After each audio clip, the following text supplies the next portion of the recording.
a funny old broad. She keeps you guessing.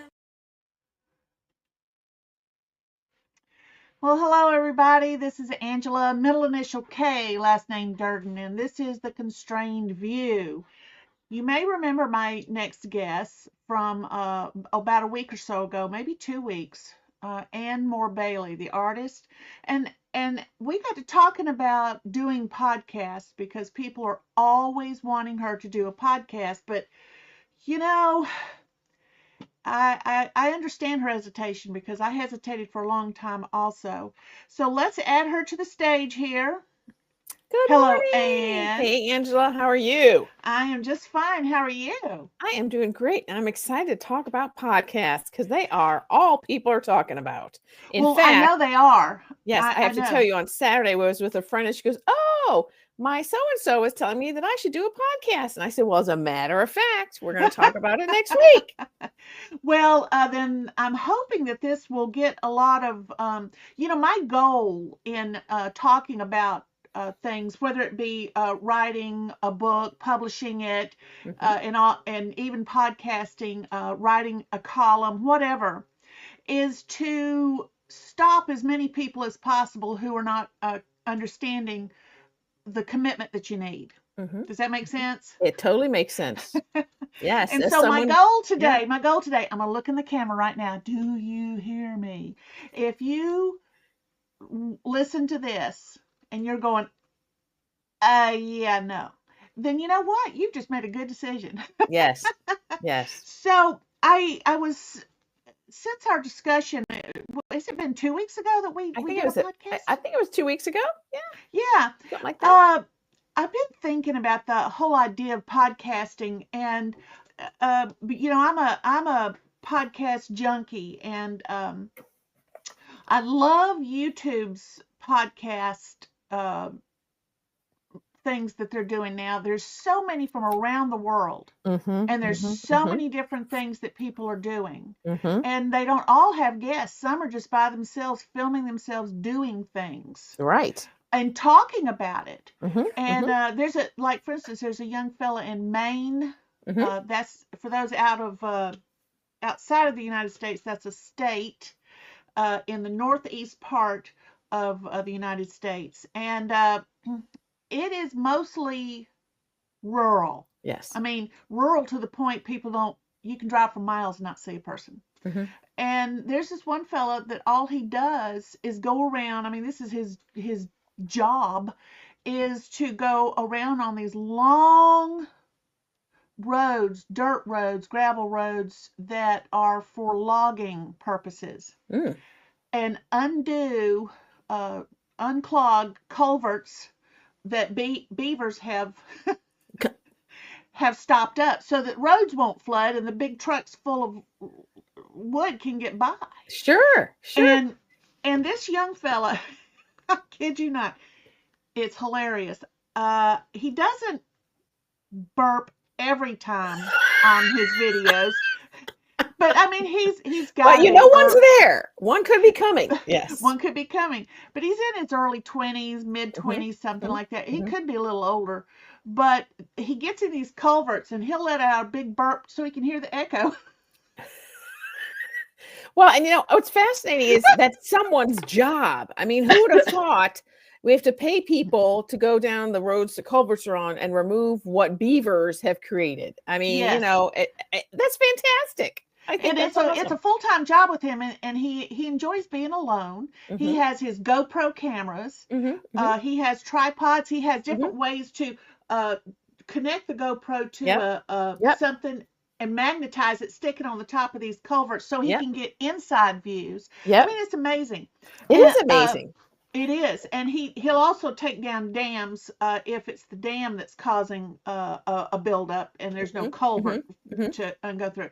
But that's just one thing. You've heard of Dr. Pimple Popper? Oh, yeah. Have you ever heard of her? I've heard of that. Yeah, I have, but I can't watch that. My cousin, awesome cousin number one, I call her. She loved that show, and years ago she told me, she says, you need to watch Dr. Pimple Popper because it was on TV on cable. I said, hell no.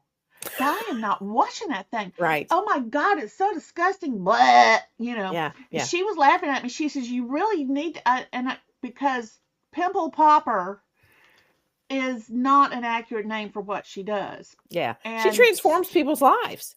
she transforms them. She has saved lives Yes. because dermatological, if it shows up on the skin and it's not nice, there's something wrong with inside your body, So what is it? Well, anyway, she's got all these show clips now on YouTube. People are sharing them around the world and have started channels sharing nothing but her stuff in other countries. I mean, there's a lot of different ways podcasting can do. Personally, I think podcasting, besides being a citizen journalist type like myself, because I don't just interview people, I like about podcasting, I talk about a lot of different things. This podcasting thing is the wave of the future. You can access it at your leisure. Yep. And you can do it the way you want. Yep. So you have full creative control. Now, I will back up here for just a second and talk about that creative control.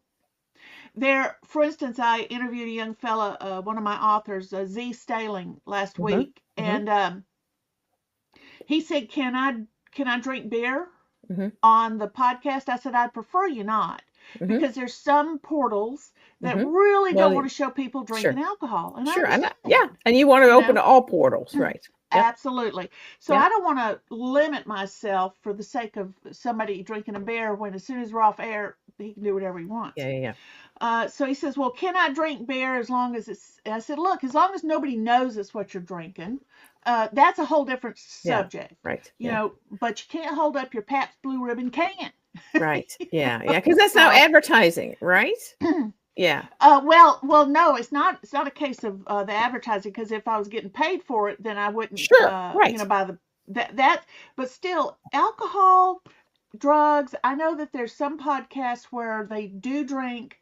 I know there's some podcasts where they do smoke the funny, wacky weed. Yeah.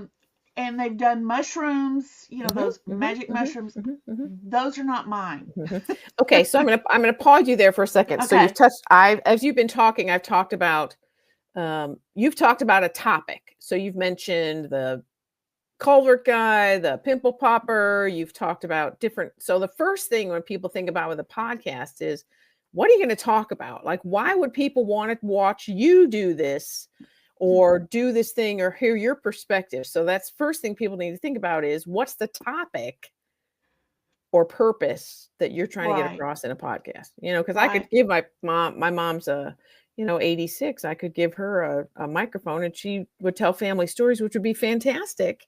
But you need to let people know, what is this about, right? Yeah, and it's like my podcast and my channel. Well, my channel is at Angela Durden, but I put all my podcast on YouTube under podcast.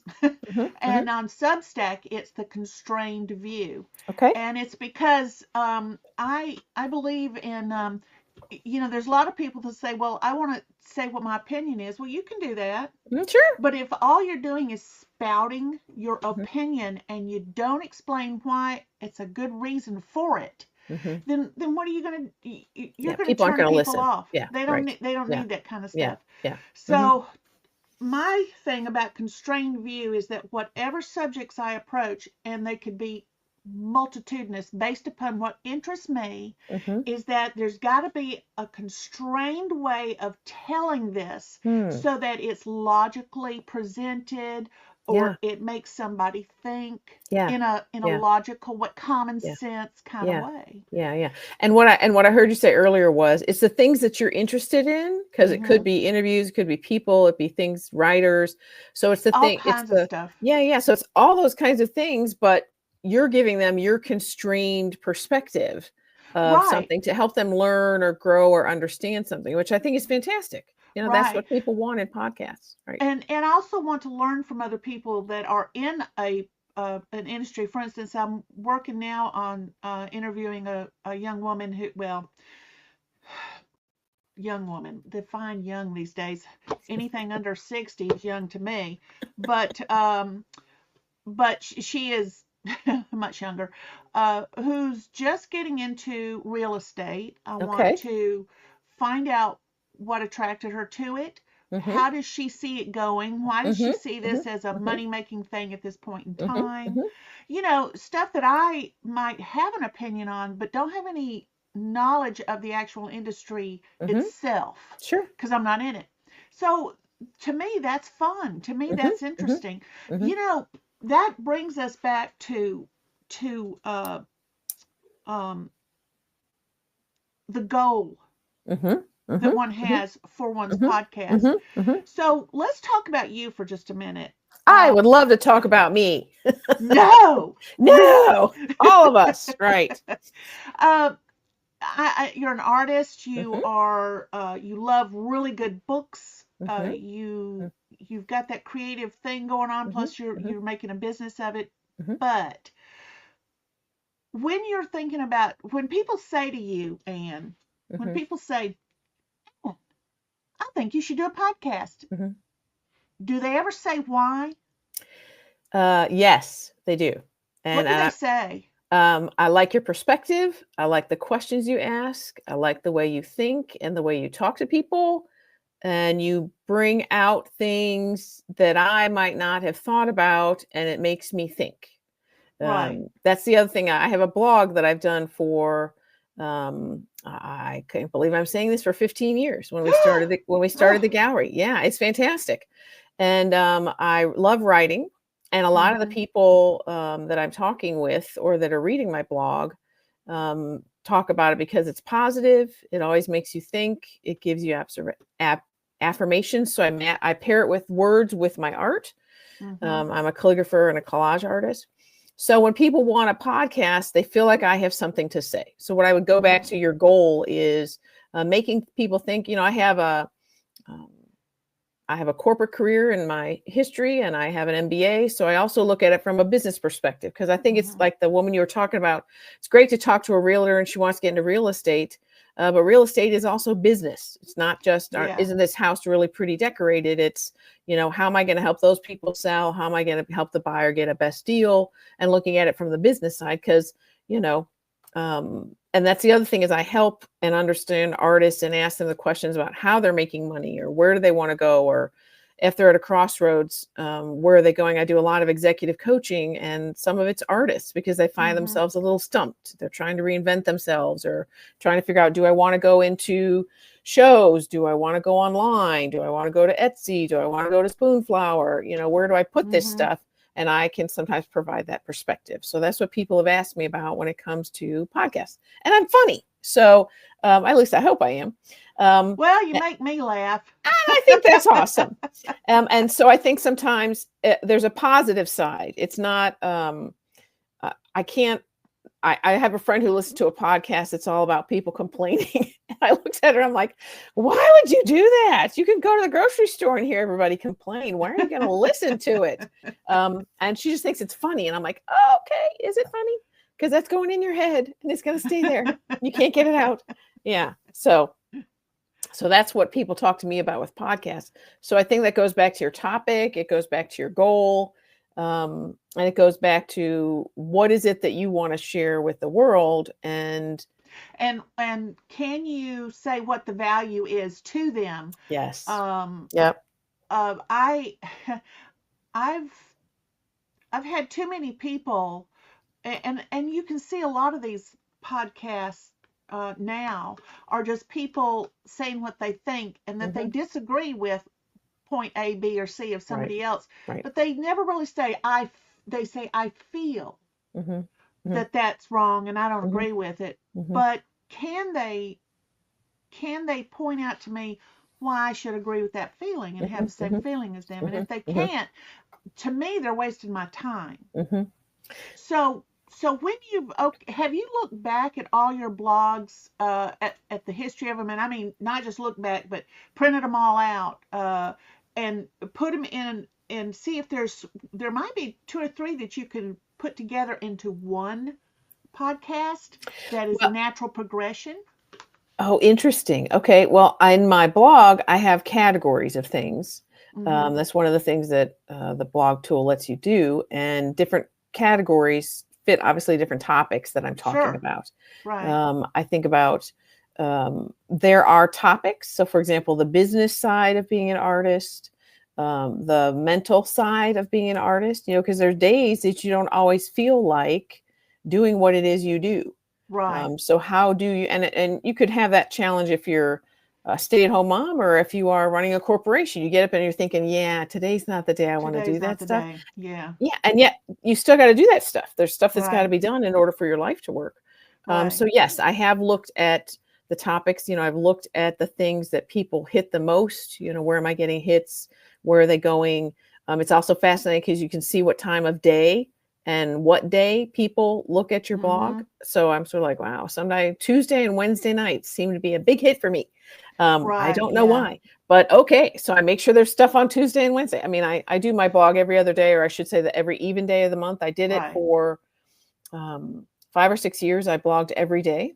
Wow. And it was fabulous. I used in the beginning photographs. Then I got to the point where I started doing my own art. I challenged myself to do 1,000 pieces of art, and I did one every day, and then I would blog about it. And that really helped Interesting. build up my audience, which is going to go to another thing that you mentioned is the time and the commitment. Yeah. If you're going to do something like this, it's not, hey, Saturday night, we're having a party and let's start a podcast. A one-shot wonder isn't helpful. That's not going to get you the No. hits or the things you want. Well, that brings me back to the idea of art. Yeah. There's art as a business, Mm-hmm. and there's art as the thing that makes you feel good in the moment Mm-hmm. only, Mm-hmm. and that's Mm-hmm. fine. Mm-hmm. So it's the same way with podcast. Mm-hmm. You can do your one shot wonder thing, Mm-hmm. and maybe it'll get some hits, maybe it won't. Maybe people will like it, maybe they won't. But if they like it, they're going to want more, and if Yes. never get it, then that's a problem. Correct. Same way with A art, podcast. Yes. podcasting and art. Art. All Yes. they're aligned as far as you're putting it out there.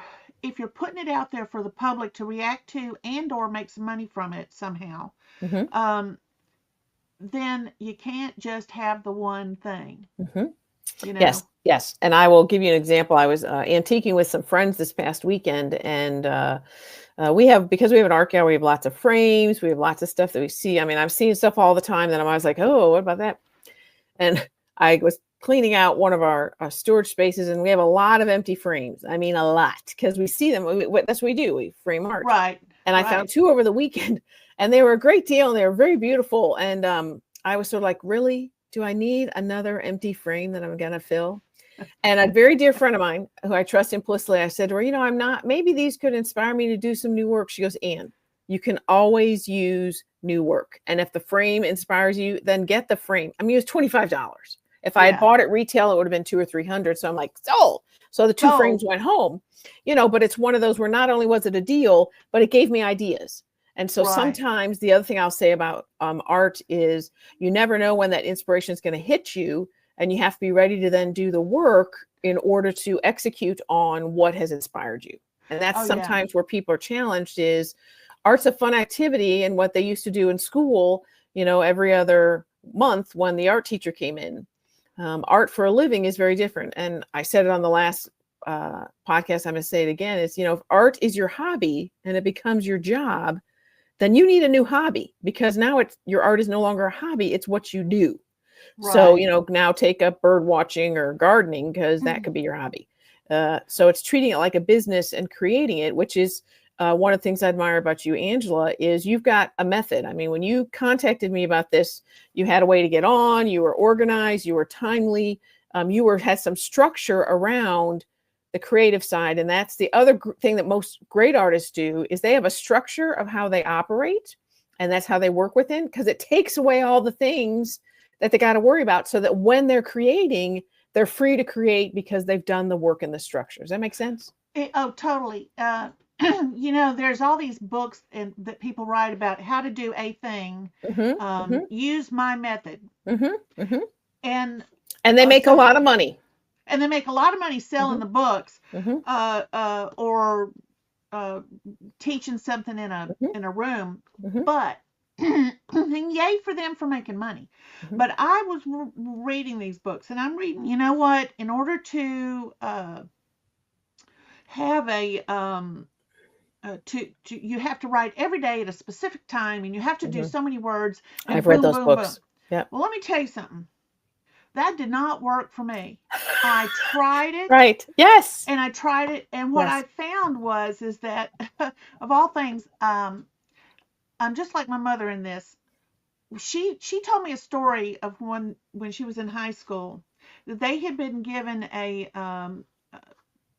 certain amount of time in the class Mhm. to write a thing. It was in high school. They had to Mhm. write 2 pages, I think it was, on a Mhm. particular topic.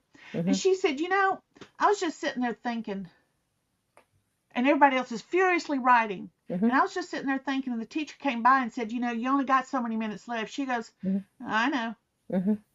And she just kept thinking, and then it was clear in her mind. She Mhm. wrote it, and it was the Mhm. best. Yes, of course it was. And so that's how I've always operated. And it wasn't until years later when I'm looking at methods Mhm. to Mhm. spark my creativity that Mhm. I realized what my mother told me all those years ago was Mhm. the thing. Mhm. Mhm. So I started doing that. I do Mhm. a humongous amount of what I call pre-writing, Yep. Okay. and I play around with scenes. I play around with characters' dialogue. Mhm. Sometimes Mhm. it's a good thing I live alone Mhm. because I talk to myself all the Mhm. time Mhm. Mhm. in these other characters' Mhm. voices, Mhm. Mhm. Yeah. trying things out. I wake up in the Yeah. middle of the night and I Mhm. go, Mhm. oh, and that's when I'll go and I'll write. Or Mhm. I'm in the middle of the day and I go, Mhm. oh, and Mhm. I'll Mhm. and I can sneeze and 2,000 words will pop out. Mhm. That's Mhm. Mhm. how my Mhm. brain's already done the work. Well, to me, that's an efficient use of time. And I feel the same way about art. People assume art is a splash of, no, a huge explosion of inspiration that just suddenly becomes. But I think you could probably tell us that that's rare. There is something that's going to inspire you. You go to the movies, you go to the Louvre, you're walking down the street and you see a plant. I don't know what it is. Um, it's very different when you're sitting down at your table or whatever your space is, and you actually have to do the work because, like you said, there's a lot of experimentation. Oh, this works, that doesn't work right. I mean, I posted a blog post this morning about um, a work piece that I'd worked on over the weekend. And the part of the reason why I didn't write earlier is because I didn't like the piece. It wasn't what inspired me. It had something that was missing, and I had to give it time to say what I call percolate. The tea Right. bag had to soak in the water to make tea.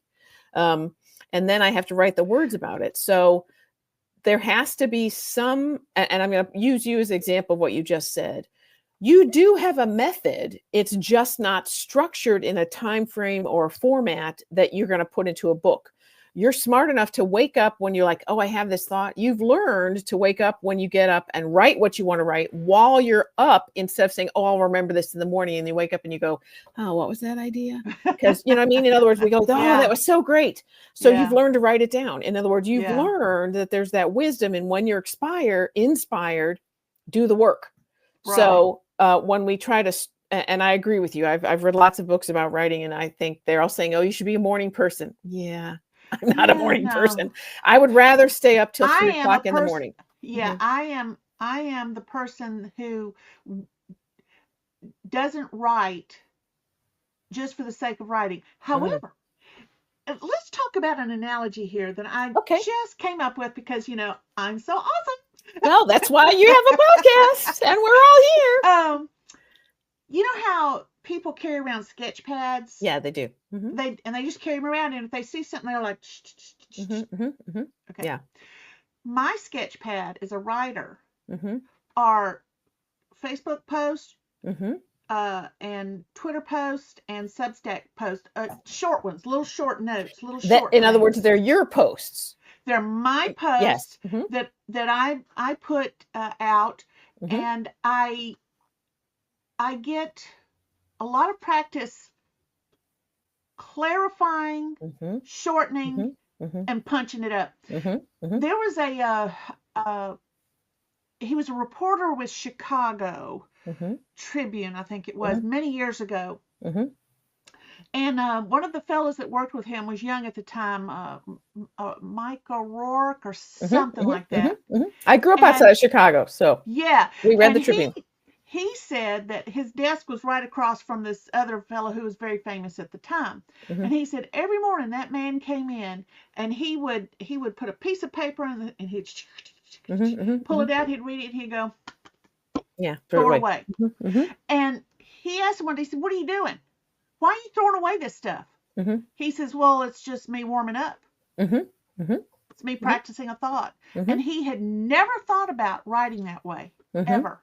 I Mhm. wish more people would. And Mhm. that's why I'm online a lot. This is not because it's not because I feel like I can write everything awesome all the time. I can't. But what I do is I see other people's thoughts and how they're thinking. Mhm. And I reply to that as it's written. Mhm. And you would be amazed how many times people go, "Oh, I didn't mean to say that. What I meant to say was," Mhm. Mhm. Mhm. and I go, "Oh, okay. Well, in that case, my answer would be different." Mhm. Mhm. Mhm. Mhm. Mhm. I'm learning to. This is me keeping my hand in the game, so to speak, of understanding how other Mhm. people are thinking, so that when I do a podcast or I do write an article, that I've already soaked in all these different conflicting points of view, or Mhm. points of view that they say they're the same, but Mhm. when you really get down to it, they're not, Mhm. so that I can write or prepare the information. So when it comes to art, Mhm. it's always in the eye of the beholder. It is, and art is an emotional response. It is. People don't usually look at art as a business. Right, It has to evoke something or emote right. something or make people think or make people feel a certain way. Mm-hmm. Because very few of us hang art on the walls that makes us angry. It's not like I want to be pissed True, off. So this is my pissed off room. I'm going to put all art true. on here that makes me mad. Wow, Yeah, who wants to go in there? I mean, maybe I you do. know. I don't know. But most of the time, and I'm a calligrapher. I'm going to give you an example here. My mom does watercolor and she's fantastic. And when people look at her work, they go, "Wow, that is so beautiful." I have a hard time believing it's watercolor because her colors are so vibrant.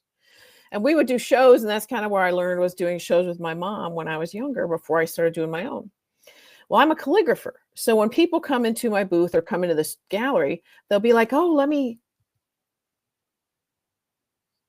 and they're reading. So you don't get the wow response until they've read it. So you have to be Right. patient, because at first I'd be like, "Oh, they don't like it." And then finally I realized they're reading because it's words. So you have to Well, give them. it's the presentation drew them Yeah, yeah, in. yeah. Yeah, yeah. So the presentation drew them in. They're reading the words and then they go, "Oh, oh my gosh, I love that," because it's the combinations of the colors and the words.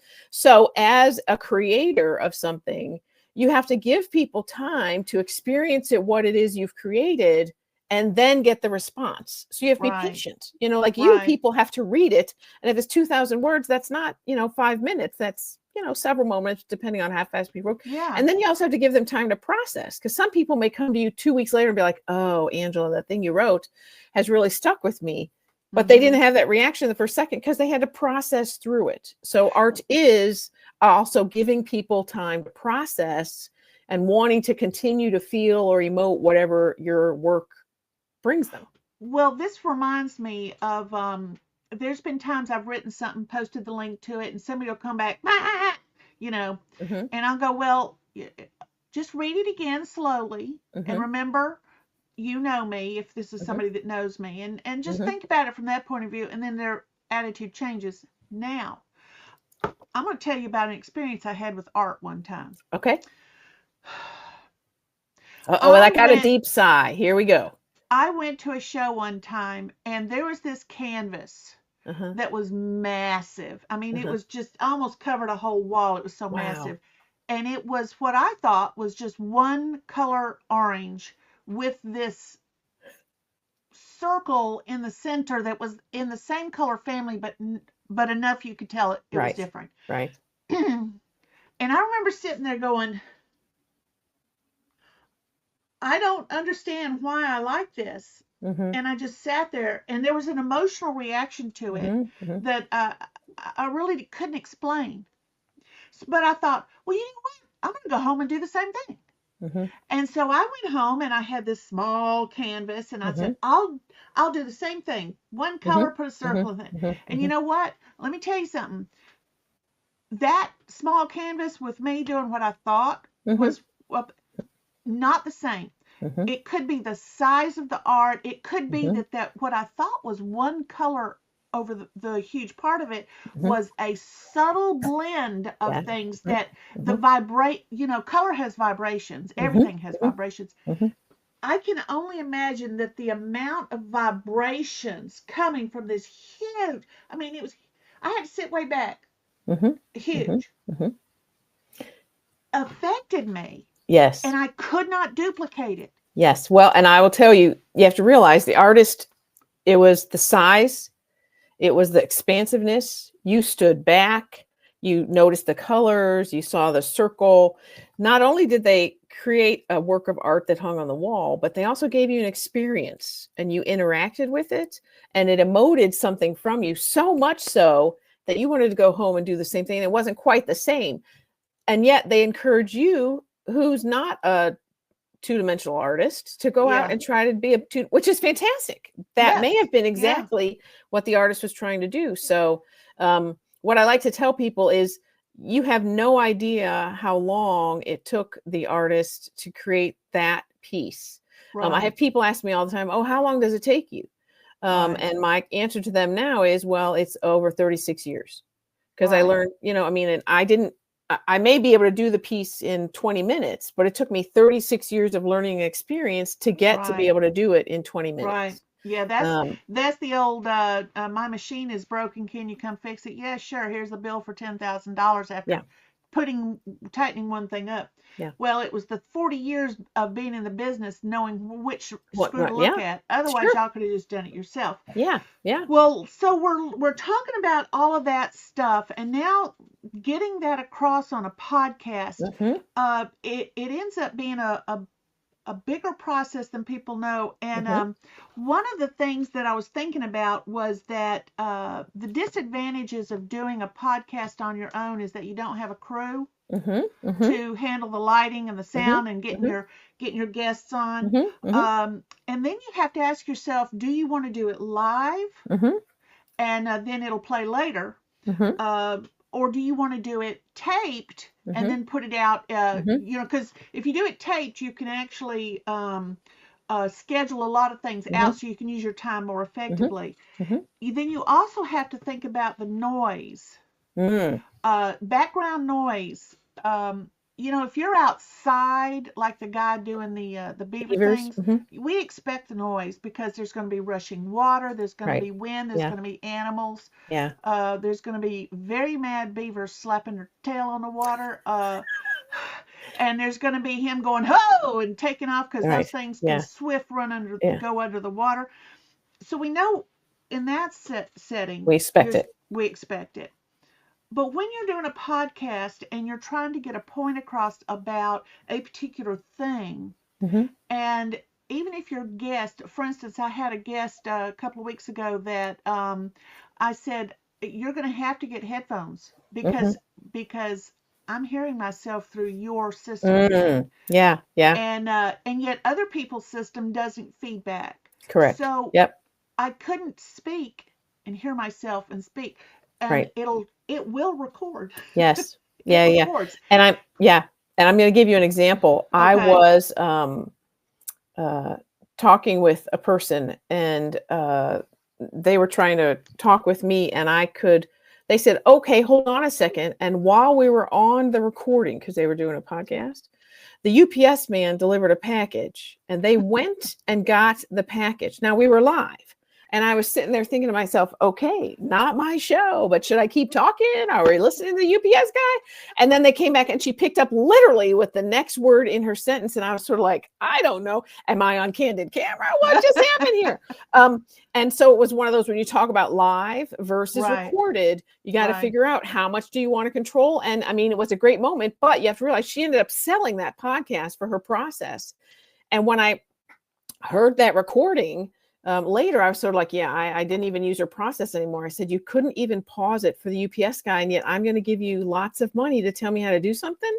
But you Yeah. couldn't figure, I mean, so it in other words, her being live diminished her expertise in what she was talking about because she hadn't taken care of things in her life to be focused on what she was talking about, if that makes Right. sense. Yeah. It does. It Yeah. totally does. Yeah. So to your point, Mhm. when you do a podcast, and a lot of people are using a free conference call and Zoom and stuff like Mhm. that to do their podcasts on. Mhm. Mhm. Those are not what you really want to use. Oh, okay. No, you really don't want to use those. They are for the purpose of recording things that are like meeting type things, Mhm. Mhm. discussions. They Mhm. don't have to have high resolution anything. Mm. But in the podcasting world, Mhm. because I have my podcast going out to Spotify Mhm. and YouTube, where people listen uh, in a higher. There's minimums that you can do to get into those things Mhm. and be able to sound good. Mhm. So it took me for 2 years. Before I started. Here's a plug. I'm using StreamYard.com Mhm. for what I need. Their price point and their quality and their ability to have several guests Mhm. at a time, to be able Mhm. to share a screen, that Mhm. sort of thing, completely suited what I wanted to do. Mhm. I wanted to be able to have one, two guests, maybe have a co-host, Mhm. and occasionally, which Mhm. you and I need to talk about that because Okay. I've got an idea, but Okay. we'll do that off Okay. air. So in other words, stay tuned, right? Stay tuned, y'all. We gonna have some fun. Yes. But when you go to do a podcast, now I will tell you that I used some other services, or I filmed it right in my here and then Mhm. to my computer and then Mhm. did stuff. Mhm. But in order to give, like, for instance, this banner at the bottom, thank you Mhm. for liking and sharing, Mhm. would Mhm. love to know your thoughts. Well, other Mhm. people have these ding bong pong that come Yeah. up. Very I didn't, distracting. they are very distracting. So it took me a while to realize that, oh, on the right hand side of my screen is something called banners. What is a Mhm. banner? Mhm. Mhm. Mhm. And I said, Mhm. oh my gosh, this is exactly what I Yeah. want to be understated in asking for support, Mhm. and sharing, Mhm. and to subscribe and that sort of thing. But how do I do it where it's still seen, but it does not interfere with you and me on the Mhm. screen? Mhm. Right. Well, once I found StreamYard, I was like, okay, this works for me. Mhm. And Right. every time I do a recording, they go, how did it go? I'm like, ding, y'all are awesome. Mhm. The price point, the first year is less, and the next year is more. Mhm. But even the more price it makes me look really professional. Mhm. And you can Mhm. see in the upper right hand of the screen, Mhm. you see that my little Mhm. branding thing. Yep. Yep. It just sits there. In order to make that happen, doing it here at my desk into another program, like my other video recording programs Mhm. that are housed on my computer, I would have to bring that into the editing program. Mhm. I'd Mhm. have to physically add these things, set the Mhm. timing, Mhm. deal with the sound, and this Mhm. sort of thing. Mhm. Mhm.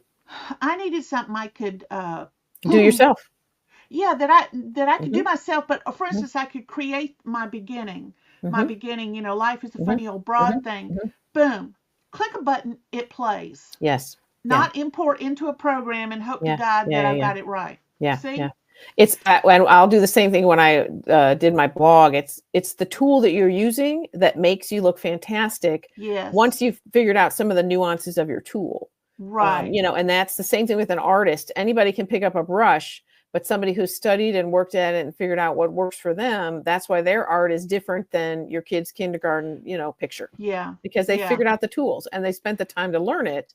And that's the other thing I would say is, there's equipment involved in podcasts, headphones, having people be able to be heard and finding interesting topics, but Yes. making your equipment effective and using it properly, which also requires an investment, which is some people don't think about. It really does. Mhm. Let me tell you what my dream studio is. My dream studio Okay. is a 4-camera setup. Okay. I want one to be from above coming down Mm-hmm. so that it can see the desk of me and my Sure. guest. I Yeah. want my live in studio guest over there with a camera on them, a camera on me, and then I want Mm. us each to have our own microphones sitting in Mm-hmm. front of us. Mm-hmm. And yes, we'll wear these so that we can hear callers that could come in. Mm-hmm. Well, let me tell you something. I looked into the pricing of setting something like that up, Uh-huh. and you're talking big bucks. Yes. And I'm going, you know what? I don't think I need that. And Not to start. You know, not you to can start. build to that. Yes. I could build to that, but Mhm. and then I thought, do I even really want it? Mhm. Because not only for every piece of equipment you add, if you have a video card, it goes for Mhm. one camera. Mhm. Mhm. If you have 2 cameras, you got to have 2 video cards. Mhm. Then you have to have Sure. enough RAM Sure. and Mhm. computing power to operate both. And Yes. if you have 2 microphones, you need 2 sound cards. Yes. Add another one here, add a rotating guy that goes, Mhm. now Yeah. you've got a Thousands. mess. Well, Yes. not and I'm going to go back to the art analogy. People, the Dogwood Festival was just here in Atlanta. Fabulous. Shows do incredible things. People have no idea what it takes to put on a show, let alone open a booth. You've got to have the booth. You have to have the tent. You have to pay for electricity. You probably have to pay for Wi-Fi. And that's just to show up. Doesn't Right. include all the art that it took. In my case, it's framing, it's glass, it's plexi, it's paper, it's ink, it's mats. Right. And then it's all the classes they took to learn how they're doing or the time they took in their studio. So when you show up at the Dogwood Festival and see someone's art and you think, oh, I could do that. You know what? You're right. You probably could. You probably The could, challenge but is you didn't. They yeah. did. And that's why they're Yeah. here selling it to you. It goes back to your art is anybody can create stuff and make it fantastic. Right. There's a whole nother side of it of commitment and the balance between overspending because it's cool and sexy and, oh, great, now do I make my money back in order to pay for the video cameras and the cards and the big space when I can just do this way and eventually build up to where I can pay cash for that or I can Right. afford it. Right. Right. So my advice to somebody who wants to do a podcast and they did not come from the corporate broadcasting world Mhm. Is start small. Okay. I've got a little camera. Mhm. I've got it attached. I'm going to show you what I can do. I can swing it away Okay. and Yeah. get it out of my way. Otherwise, it's in front of my screen. Yeah. I can see you, Mhm. but it's right here. I'm set up for on the spur of the moment things, ideas that come up. Boom, turn my light on. I turn off the room lights. If you look at the color of my walls, I love that color. I love that I've got a static thing here with my blue room books thing. I've got a picture up on the wall up here. You can't see the whole thing, but it doesn't matter. Right. It's who I am. It's what I Yep. am, Yep. and I like that. It feeds my soul, and it was very affordable, and it's easy to use. It's not glitchy in the least bit, and that's what you need. You don't need to be in the middle of something and something stop working because you were too cheap to set it up properly. Yep. You see what I mean? I agree. Yeah, I do agree. Yes. And you set a room aside in your house or a space where that is always maintained. So that when you go to create, and in your case, it's a podcast, you sit down and turn on the camera because everything's there. So you've protected it, you secured it, you keep it clean, you make it available, and it expresses who Angela is, and that would be an art world. That'd be somebody's studio, or that'd be somebody's home office. Not everybody's background is conducive or has that. If you have small children or you have a dog or a cat that's very vocal, unless they're going to be part of your podcast, you probably want to make sure that, like I have a sleeping cat over there. I made sure she was asleep before I got on camera. Otherwise, she was going to the other room because she's kind of pesky. But, it's control what you can control that reflects the way you want your podcast to be. I totally agree. Now, I was going to ask you this. You mentioned it earlier. Okay. There's a time commitment to this. Yes. And so I wanted you to talk about the time it takes for people who want to start a podcast. What do you mean by a commitment or a schedule? Two things, time and schedule. Okay. Because I'm all by myself and because I never know when my guest may want be able to Mhm. do. Sure. I have to keep a certain amount of flexibility in my schedule. Sure. Okay. But for instance, today, because my mind is geared towards doing the podcast, after I finish with you, I've actually got 3 other short ones that I'm going to Which go is ahead and brilliant. put in the can. Yes.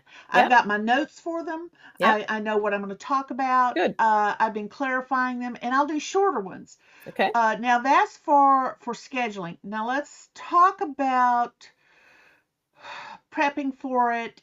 It takes time to prep for a show. And when you're prepping for a show, what does that include? Well, it depends on what the subject is. Okay. For instance, if it's something that I'm riffing on of a personal nature and a life journey, that sort of thing, I really pretty much know what I've got going on. Okay. And it's going to kind of ebb and flow, and people will understand that because that's what it is. But let's say that I'm doing let's say there's several things on the news that have popped up that I've seen reaction to. I may talk about the reaction, which means I need to be able to quote these people accurately. Yes. It means I need to confirm that I remembered correctly what I saw or heard, because I don't like people that oh my gosh, who was that?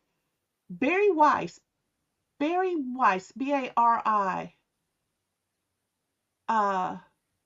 She was on the Joe Rogan podcast one time. Now she's a journalist. This is why she makes money. She headlines big debates. I mean everything. She popped out with something here a couple of months ago, and he said, "Whoa, wait, say that again." She said it again. He says, "How do you know this? And do you know that she bumbled all through that answer until finally he said, 'You don't know.'" She goes, "Well, it's what I heard. Everybody knows it." He goes, "Not on this show. No. Yeah. Not on this show." But guess what? He She said, won't "I'm be a very guest again. unhappy Yeah. with you." Yeah. She won't be a guest again. Yeah. No, Yeah. But I agree. But Yeah. he pointed out something that other people have been saying, that she seems to kind of, she's coming across really good, but there's something not quite right. Yeah. Yeah. So when I have just an opinion and nothing upon which to base it other than a gut feeling, I say that. I go, "Look, this is my opinion." Yes. This is my opinion. It's a Yes. gut feeling I have. Yes. I have nothing upon which to base it. Yeah. But here's how it's coming across to me. Here's how I'm responding to it. But if it's a hard news thing, and if I'm wanting to show people that no, this is not it, then I have done my research. Yes. I've got pages of stuff, notes, printed out stuff, things that I'm doing. I printed out the Maha stuff so I could read it, because people are like, "It says," no, it isn't. You go and you read the actual executive order. That is not what it said. What it said was this. Yes. I've got, these are just my notes for today. Let me see if we can show it up. I see them. Yep. And I've just yes, you've done your homework, in other words, before you got on camera. And the thing is that there's some people that know how to talk. They can just talk. And every now and then I'm that kind of person too. But I can talk best when you're prepared. I'm prepared. Exactly. It's like if I step on a surfboard, I'm falling. That's all there is to it. Yeah. But if somebody who has practiced with that surfboard gets out on the waves, they're not falling. They're like, woo, bring it on. Yeah. No. Now, and I'm going to make a comment here. Some people watch those podcasts that aren't prepared because it's funny to watch someone not be prepared. And that's almost become their shtick, is I'm never prepared. You don't know what I'm going to do. It's chaos and it's funny. That may not be your audience, right? In other words, because you're going to be prepared and funny things are going to happen, but that's not what you want to be known for. You're serious. Exactly. You love your topic. You're passionate about your work. And those people do their homework. Here's my example as a calligrapher. I looked up copyright laws because I basically quote other people all my life. And the words go into the public domain after the author has been dead 75 years. So if you write something or present their words in such a way that it prevents them from making money because you've used their words inappropriately for what they want, you've violated copyright laws. If they've been dead over 75 years, it doesn't matter who they are. it's in the public domain. So on most of my work, I put a date at the bottom of it, so you know when the person died, so that you know the time frame in which this phrase was used. You know what I mean? And that way, because that's important to me, I want people to know I'm being respectful of this person. I need you to know that Abraham Lincoln's time frame was in the 1800s, because guess what? Not everybody knows who Abraham Lincoln was. And it adds an element of professionalism to your work because you've done the research and you've verified your facts. And I think that's huge. Well, it is. Have you seen there's people that make these memes, and they'll put a modern day quote about computers or technology and ascribe it to Abraham Lincoln. Yeah. And who says you can believe everything on the internet. They do it for the very purpose of pointing out, if you're liking this and you are going, oh, Abraham Lincoln was so wonderful, well, then you're a ding dong. Yeah. You're an idiot. It's ironic. Now they're proving their point. Yeah. Yes, absolutely. Yeah. But to your point about being prepared, and so that it's one thing to have a blooper reel. Yeah, which everybody does. We watch them at the end of the movies, right? Everybody does. But if the whole movie, every time that actor came out with a movie, it was nothing but bloopers, there's a reason those blooper shows don't last aren't showing anymore. Right. It's because, it's the same old thing. Everybody messed up. Yeah. But what are you going to offer? Right. So it's the same way with, I'm thinking about your audience would be those who are artists. But I could also say, in a greater sense, anybody who has to go through the creative process. Because the creative process is the same for creatives. Where we may go with it, of course, is a different thing altogether. So, yeah. So and this is what else I was going to tell you. Before I started doing my own podcast, I had been a guest on various, I've been a guest on radio shows. I've been a guest on other people's podcasts, and I would watch myself, and I found that I was saying, a lot. And now I can tell when anybody on television or radio is not really prepared. They use like, and right. When they use these things, I go, I can't listen to you anymore, because obviously you were not prepared, or you wouldn't be asking right. So you need to listen to yourself. You need to watch yourself with a critical eye, and you need to see, what am I doing that is taking away from what it is I'm trying to say. Yep. And I would, yes. And in the corporate world, when I do executive coaching and when I talk with artists, I'm like, you've got a brand, and your art is your product, but how you present that product is your brand. Right. Oh, does she know what she's talking about? Does she say, does she look around? Does she itch her ears and always playing with her hair or whatever? Yes, if you've been videotaped, your little twitches. Right. But when you step in that booth, or when someone opens your podcast, you're presenting your brand, and what you say and how you do, and the ums and the uhs and the little catchphrases you use to get from one space to another, those become part of you, and you want them to be positive, not like my example is, I used to teach a lot of public speaking, and people would say or a lot, and I had a trainer that worked for me that had that challenge. And she was like, do I really do that? I'm not sure that I do that. And I said, okay, we're going to do an example. I'm going to come to one of your classes for 30 minutes, and I'm going to do a tag mark on a piece of paper for every time you say or just so that you know. And she said, oh my God, that'd be great. I had to flip the page.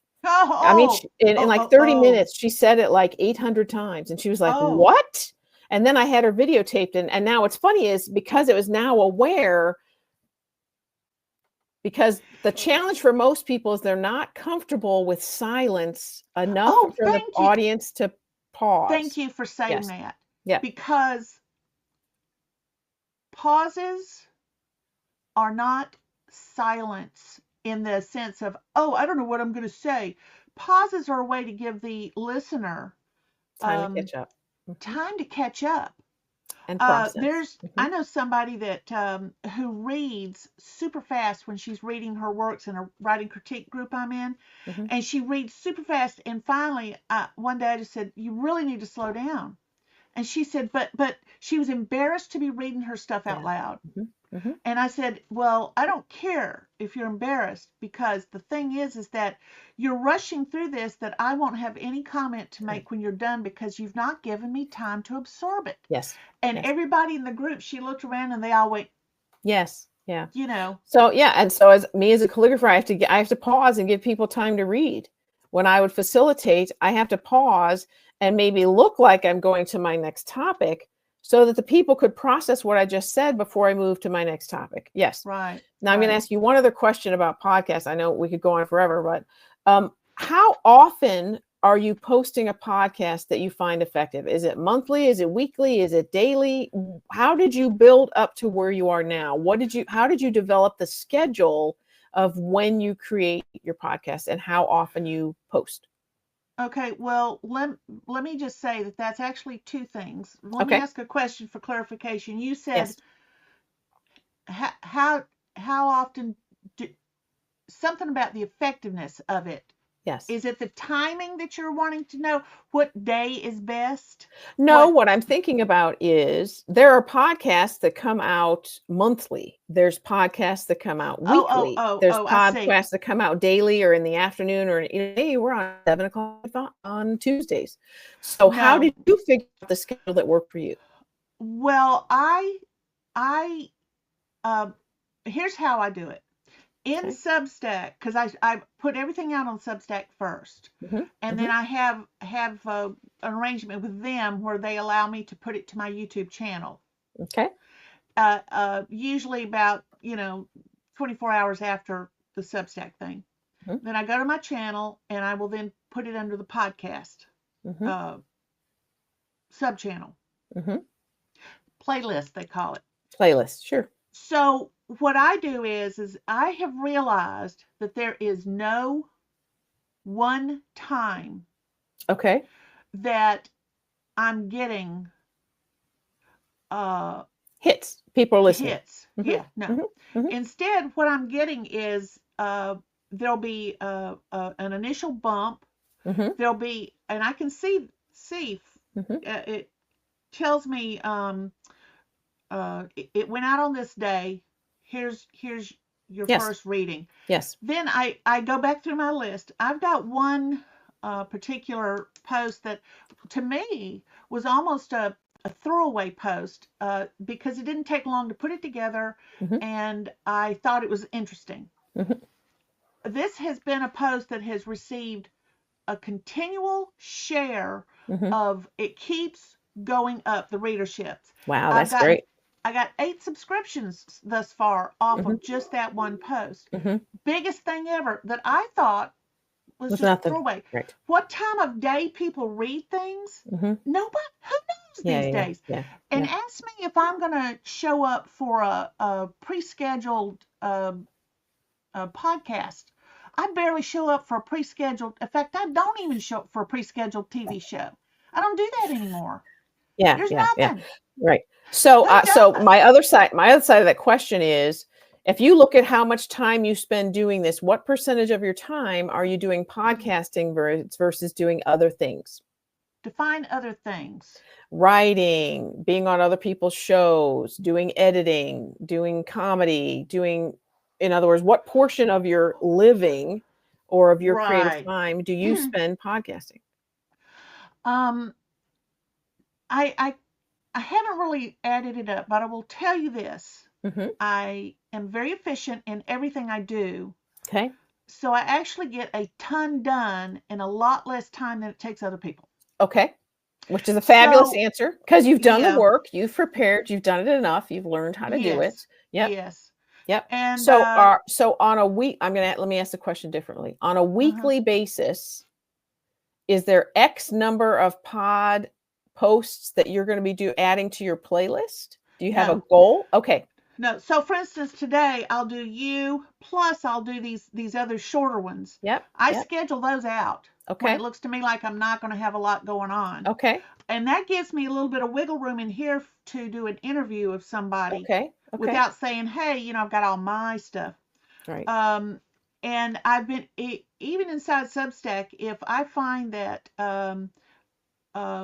because of what's happening in the world, I can move something I did down further and move this other thing up, I can do that before Okay. publication date. Okay. So there's,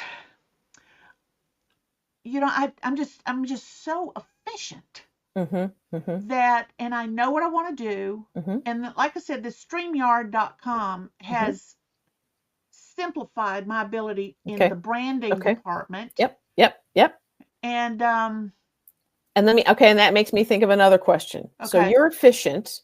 You said you know what you want to do. So somewhere you've got I'm going to call your hit list. In other words, these are the topics that I want to hit, and you're either finding the people or you've already found the people and you add them to your hit list. Does that make sense? Your topic of what you want to talk about? Well, no. How I do it is I know a lot of people. Yeah. And now that I'm doing this podcast, I'm going, wow, I wonder if that person would be interested in doing a podcast. Let me tell you something. Not everybody's interested in doing a podcast. I know they aren't. Absolutely. I can bet. They don't want to be a guest. Yes. And yet they have great columns elsewhere and this sort of thing. So I don't have, the constrained view is this. If it's truthful, why is it truthful? Okay. Prove it. If it's not truthful, why isn't it truthful? Okay. I don't mind taking people's opinions. I like to find out their process for doing something. And I only started this back in January. But I had been doing a lot of practice beforehand and watching other people do podcasts. How are their podcasts built? How do they do these things? And there's a lot of people like me. We're sitting alone in a thing. We have a guest on. Might last 10 minutes, 20 minutes, and then that's the end of their podcast. And then in a couple of hours, they may do it again. But that's all they do. Okay. I do have to get out in my yard and work because otherwise I will go crazy. Yeah. Right. Right. And of course, I've got my writing to do that has that will never see the light of day on a podcast. Right. Right. There's other because it's a different audience and it's a different it's a different point. Yes. Yeah. Yeah. And so I'm gonna I have my own business. Sure. Well, I got to take care of my customers. Yes. So I'm going to ask you one other. If you were going to, like me, people have talked to me about podcasts and I haven't done it. What piece of advice would you give them to tell me 2 or 3 things you would tell me to do as a prescription before I jump into the podcast world? I would plan a podcast, film it like it's what you're really going to do, and then watch it critically. Oh, good idea. Yeah. You may find that you want to, I have black curtains that I pull over my windows here because I want to control the light better. Yes. It took a while to find the right color, but of course I didn't know I was going to do podcasting when I found that. I would make sure that I tried several logo styles. Okay. Before I came out with what I was happy with here, and that song, Life is Funny Old Broad, it's me singing. It's me that wrote the song, so there's no copyright issues. There can be a lot of copyright issues in music. Yes. Now, for instance, some services will have stuff that they have already purchased the license for their customers, and they will be built into the program. Sure. And you can use those at no charge. Yeah. And everything's hunky-dory. Yep. So that's 2 things. And the other thing is then I would have a guest on as a practice and figure out how you're going to interview control yes the situation. Yep. Because there's some people that can talk. You're one that can talk, and you've got a thought, you make the point, and you move it out. There's some people that don't. And I'm going to ask you one other question. Okay. Your podcast is visual. You didn't go for just auditory. You Correct. wanted to be seen. So why did you make that choice? 2 reasons. One, some people like to watch podcasts with visuals, but this I also, when it gets sent out to Spotify, it's audible only. Okay. It's just auditory. Okay. So I make sure we're good on both counts. Smart. Yes. Yeah, look at you. And Ding. you can always, yeah, I know. You did your homework. Look at that. But that's smart. But to be honest with you, people don't think about that, because people are like, oh, I love podcasts. And I'm like, are you listening to them? Are they watching you? Both? And I get mixed responses. You know what I mean? Right. Because, for instance, Substack sends it out to my YouTube channel, and they say, if you want us to put it into this feed, we can. The word sound only. Okay. And then this is the $64,000 question. So how do you make money on your podcast? Because you're not selling anything. No, I'm not selling anything. But my goal is not to make money per se. Okay. In a hard way. That's why you can subscribe to my Substack channel and give money. Or you can watch for free, because I have a bigger goal than that. I'm doing okay with money. Money I'm good with. To me, this is it's partly marketing of me, of my publishing company, of what I can do. Yep. The other is that I value truth. Okay. And I value high quality. Everybody goes, well, that's a quality thing. Yeah, well, is it low quality, medium quality, or high quality? I prefer high quality. And so I'm doing that. And I have made some money on it. I'm not going to say I haven't. And but I'm not going to rely on it to pay the bills. I'm paying the bills perfectly fine. I'm good to go. I mean, my house is paid for, my car is paid for, so I don't have any. I just have your daily living expenses, and I'm percolating just fine. I still got me some customers I'm making money from.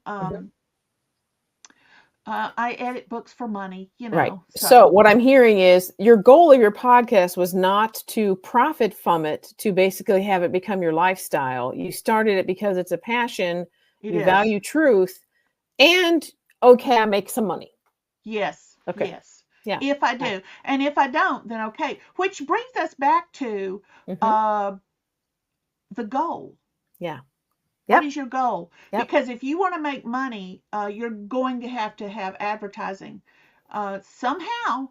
Soft advertising, where you as the host are mentioning something, then you're getting money from another company. At which point, putting it out onto these platforms, Substack doesn't have a problem with all that.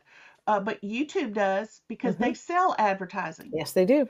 And if you are getting advertising dollars from doing your show there, then they're not going to pay you. Right. They're not going to put their stuff in unless there's a little bit of this, a little bit of that. Right. So, it's a heck of a harder process. If I had to make money from it, there would probably be a lot of other things that I would be doing. But and I think this is where you are at, I think that you would use the podcast as a way to support your industry, bring its standards up. Not that they're bad, but there's always iffy things, and to position yourself as the person to go to who has good, solid information, and you can get truthful answers. That's, to me, is what is your power, your superpower there. Yeah. And encouragement and making people feel positive and that they can do it. And part of the thing with artists also is artists usually create alone. So there can be a great sense of loneliness or inadequacy, or my stuff isn't good enough. And then the voice of self-doubt and all the Right. tragedy and I can't do this, blah, blah. So it's also helping artists get out of their head and get into their art and take care of the other stuff, because Well, there's see, that's where it doesn't. When you put this stuff out online, it's now available whenever. yeah. So when an artist is feeling low and down and blue and alone and all that sort of thing, they can access your good stuff at any time of day. That's true. Yeah. So That's to awesome. me, that is massive. Yes. You see. Yeah. Just Especially in this world. I mean, I would love to have seen Abraham Lincoln do a podcast. I mean, he would have been awesome. And in the White House where the goats were still roaming around in the yard. But the wisdom that he could have shared that we don't have available because obviously he was never recorded. But the wisdom that can be shared as easily as we can do it. I want to be a power for good out there on the airwaves, not in other words, when somebody sees your podcast, you don't want them to go, "Oh God," click, move on. Oh, what blooper did she do today? Or isn't that funny? Exactly. I want that when they left, that I've given them something to think about, and they feel better than when they picked it up. And that's the way I feel about my blog. I want people to read it and be like, yeah, I can relate to that. That is my life, whether you're an artist or not, or you have a corporate career or whatever, you're the trash guy. We all struggle with the same things as being human beings. And I'm not trying to sell you anything. I'm just trying to help you think a better way through how you're going to live your life. Right, exactly. And sharing experiences and that sort of thing, which is an awesome thing to do. Well, listen, we have been I know, I looked at the timer. Hour and 12 minutes already. What? So if you'll just hang on one second, I will. I'm going to outro the show and we'll proceed from there. Well, everybody, it has been a lot of fun. Don't forget to don't forget to share, because these algorithms, they only pay attention to feedback from the viewer. And what we will do now is end the recording, and we will see you on the flip side, as they used to say back in the 50s. She treats you right.